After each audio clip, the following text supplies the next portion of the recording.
மயிலாடுதுறை மாவட்டம் கூரைநாடு அருகே உள்ள வலம்புரி விநாயகர் கோயில் கும்பாபிஷேக விழாவில் ஏராளமான பக்தர்கள் கலந்து கொண்டு வழிபாடு செய்தனர். கூரைநாடை அடுத்த ரேவதி நகர் பகுதியில் வலம்புரி விநாயகர் கோயில் அமைந்துள்ளது. இந்த கோயிலின் கும்பாபிஷேக விழா நேற்றைய தினம் முதல் யாகசாலை பூஜையுடன் தொடங்கியிருக்கும் நிலையில் 2ஆம் கால யாகசாலை பூஜையும் நடைபெற்றது. தொடர்ந்து பூஜிக்கப்பட்ட புனித நீர் அடங்கிய குடங்களை சிவாச்சாரியார்கள் தலையில் சுமந்து சென்று கோபுர கலசத்தில் மீது ஊற்றி மகா கும்பாபிஷேகம் சிறப்பாக நடைபெற்றது. இதில் ஏராளமான பக்தர்கள் கலந்து கொண்டு சுவாமி தரிசனம் செய்தனர். திருப்பூர் மாவட்டம் படியூர் பகுதியில் விநாயகர் கோயில் கட்ட நிலம் வழங்கிய இஸ்லாமியர்கள் கும்பாபிஷேகத்திற்கு சீர்வரிசை தட்டுகளுடன் வருகை தந்தது நெகிழ்ச்சியை ஏற்படுத்தியுள்ளது. படியூரை அடுத்த ஓட்டப்பாளையம் ரோஸ் கார்டன் பகுதியில் இந்துக்கள் மற்றும் இஸ்லாமியர்கள் என 300க்கும் மேற்பட்ட குடும்பத்தினர் அங்கு வசித்து வருகின்றனர். இந்நிலையில் அப்பகுதியில் விநாயகர் கோயில் கட்ட முடிவு செய்யப்பட்ட நிலையில் போதிய இடம் இல்லாததால் அங்கிருக்கும் பள்ளிவாசலுக்கு சொந்தமான 3 சென்ட் நிலம் கோயிலுக்காக வழங்கப்பட்டது. கோயில் கட்டப்பட்டு இன்று கும்பாபிஷேகம் நடைபெற்ற நிலையில் இஸ்லாமியர்கள் மேளதாளங்கள் முழங்க சீர்வரிசை தட்டுகளை ஊர்வலமாக கொண்டு வந்தது பெரும் நெகிழ்ச்சியை ஏற்படுத்தியது. ஈரோடு மாவட்டம் மொடக்குறிச்சி அருகே பெட்ரோல் பங்க் ஊழியரை தாக்கி பணத்தை திருடிச் சென்ற நபரை போலீசார் ஓராண்டுக்கு பிறகு கைது செய்தனர். மொடக்குறிச்சி அருகே உள்ள பெட்ரோல் பங்கில் கடந்த 2023ஆம் ஆண்டு பெட்ரோல் போட வந்த இருவர் பங்க் ஊழியர் மனோகரனை தாக்கிவிட்டு அவரிடமிருந்து 48,000 ரூபாயை திருடிச் சென்றனர். பணத்தை பறித்துச் சென்ற இருவரில் குமரேசன் என்பவரை போலீசார் அப்போதே கைது செய்த நிலையில் தூத்துக்குடியைச் சேர்ந்த இசக்கி பாண்டியனை தேடி வந்தனர். இதற்கிடையே அவர் மும்பையில் இருப்பது தெரிய வந்ததை அடுத்து போலீசார் நேரடியாக மும்பைக்கே சென்று அவரை கைது செய்து ஈரோடுக்கு அழைத்து வந்து நீதிமன்றத்தில் ஆஜர்படுத்தி சிறையில் அடைத்தனர்.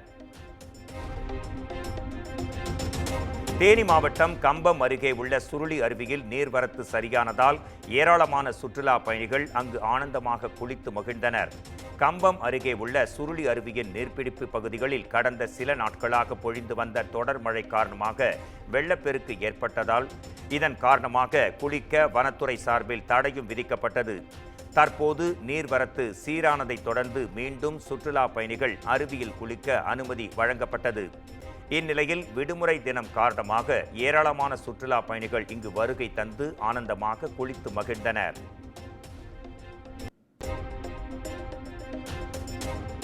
வேலூரில் இருவேறு இடங்களில் பதுக்கி வைக்கப்பட்டிருந்த 2300 லீட்டர் கள்ளச்சாராய ஊறல்கள் அழிக்கப்பட்டன. கள்ளச்சாராயம் காய்ச்சுவதை தடுக்கும் நோக்கில் வேலூர் மாவட்ட எஸ்பி மணிவண்ணன் பல்வேறு நடவடிக்கைகளை மேற்கொண்டு வருகிறார். அதன் அடிப்படையில் குடியாத்தம் மதுவிலக்கு போலீசார் சாத்கர் மலைப்பகுதியில் இன்று அதிரடி சோதனை நிகழ்த்தினர்.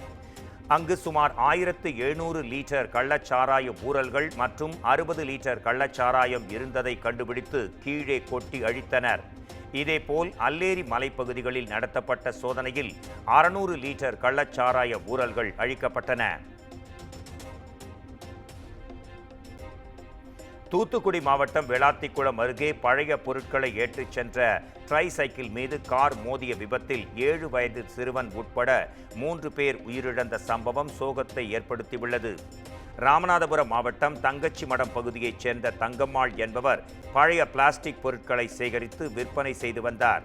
இவர் மேலும் இருவருடன் ட்ரை சைக்கிளில் விளாத்திக்குளத்தை அடுத்த கீழ சண்முகபுரம் அருகே சாலையை கடக்க முற்பட்டார். அப்போது வேளாங்கண்ணி நோக்கிச் சென்ற கார் மோதியதில் சிறுவன் உள்பட 3வரும் சம்பவ இடத்திலேயே பரிதாபமாக உயிரிழந்தனர்.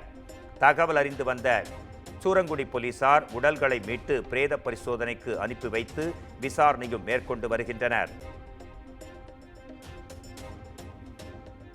புதுக்கோட்டை மாவட்டம் அறந்தாங்கி அருகே இரவில் அடுத்தடுத்து 2 கடைகளின் பூட்டை உடைத்து மர்ம நபர்கள் கொள்ளையடித்துச் சென்ற சம்பவம் பரபரப்பை உருவாக்கியுள்ளது. அறந்தாங்கி பட்டுக்கோட்டை சாலையில் ஹார்ட்வேர்ஸ் மற்றும் சூப்பர் மார்க்கெட் ஆகியவை செயல்பட்டு வந்தன. இந்த 2 கடைகளின் பூட்டுகளை உடைத்து உள்ளே நுழைந்த மர்ம நபர்கள் ஹார்ட்வேர்ஸ் கடையின் கல்லாப்பேட்டியில் இருந்த 56,000 ரூபாய் ரொக்கம் மற்றும் சூப்பர் மார்க்கெட்டின் கல்லாப்பேட்டியில் இருந்த 30,000 ரூபாயை திருடிச் சென்றனர். இது தொடர்பாக கடைகளின் உரிமையாளர்கள் கடையில் இருந்த சிசிடிவி காட்சிகளுடன் அளித்த புகாரின் பேரில் போலீசார் மர்ம நபர்களை தீவிரமாக தேடி வருகின்றனர்.